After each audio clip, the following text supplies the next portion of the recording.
Highway પર પસાર થતા ટ્રેલરમાંથી માલ સામાનની ચોરી કરતી ગેંગના મુખ્ય સૂત્રધારને મુદ્રા પોલીસે ઝડપી પાડ્યો છે.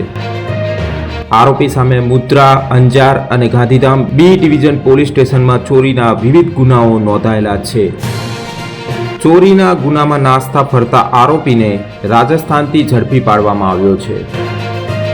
પોલીસના સકંજામાં ઉભેલો આ આરોપી યોગેન્દ્રસિંહ ડ્રાઈવરોની ગેંગ બનાવીને ચોરીને અંજામ આપતો હતો.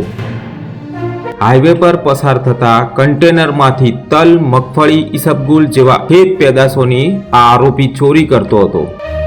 ફરાર આરોપી યોગેશ ઉદાવતને પકડવા માટે મુદ્રા પોલીસે એક ટીમ રાજસ્થાન મોકલી હતી. જે દરમિયાન આરોપી યોગેશ ભીમ બજારમાં આવેલા બત્સર સર્કલ નજીક હોવાની બાતમી મળતા પોલીસે ત્યાં પહોંચીને આરોપીને દબોચી લીધો હતો.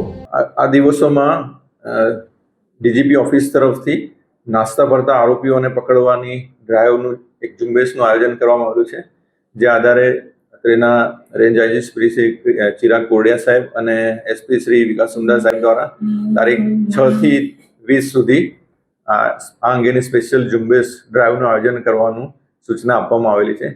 જે અન્વયે ખાસ કરીને મુન્દ્રા, કચ્છ ઈસ્ટ અને કચ્છ વેસ્ટ અને એમાં મુન્દ્રા, ગાંધીધામ વગેરે પોલીસ સ્ટેશનોના ગુનાઓમાં જે ટ્રેલર હોય એમાંથી મુદ્દામાલ ચોરી જનાર એક ગેંગ હતી એના એક સભ્યની અત્યારે મુન્દ્રા પોલીસ સ્ટેશન દ્વારા ધરપકડ કરવામાં આવેલી છે.